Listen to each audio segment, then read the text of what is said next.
So today I want to talk about something that, it was actually a question I got on my Instagram, which is Eden Knows Implants.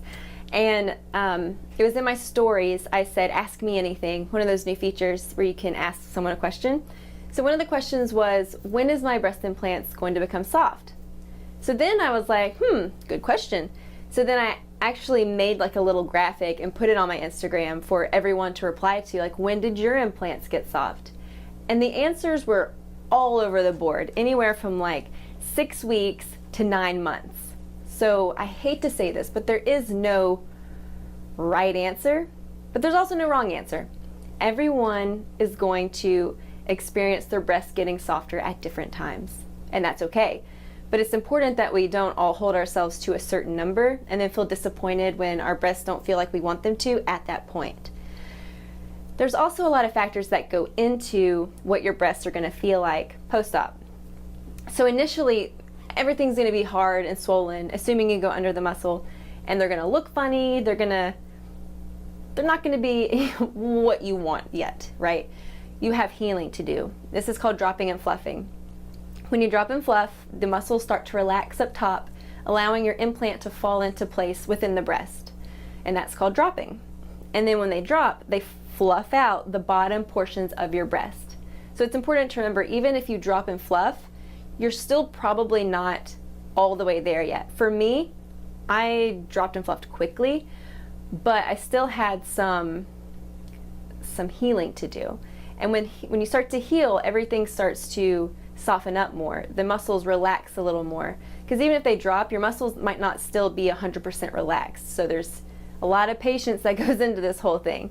So you're going to hear me say that a lot, is patience, patience, patience, because it's so necessary. Because if you're not patient, you're going to get super discouraged, you're going to feel regretful, and then you're going to snowball in your mind. But really, if you're just patient and take pictures and see those small little progressions over time, you'll feel a whole lot better.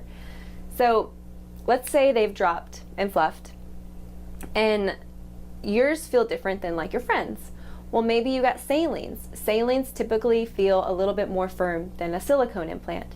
Well, let's say you and your friend both have silicone implants. Well, maybe your friend got, what is it called, responsive? It's an Inspira responsive silicone gels.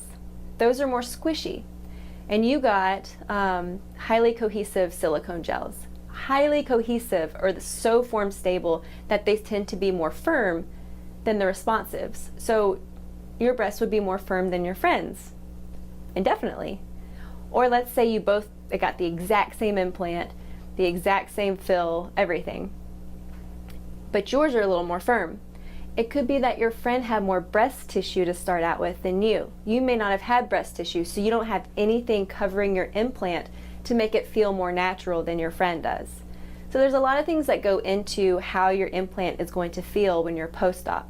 So just keep those things in mind when you're recovering.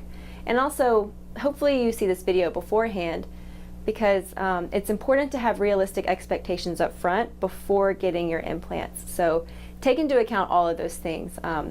Existing breast tissue, the type of implant you get, saline or silicone. And if you do opt for silicone based on wanting more of that squishy natural feel, go more towards like the soft touch to responsive silicone gels, because those are the most squishy, and the higher, they're all called gummies, and that's a whole nother video, but the highly cohesives are going to be more firm because they don't move as much inside the shell.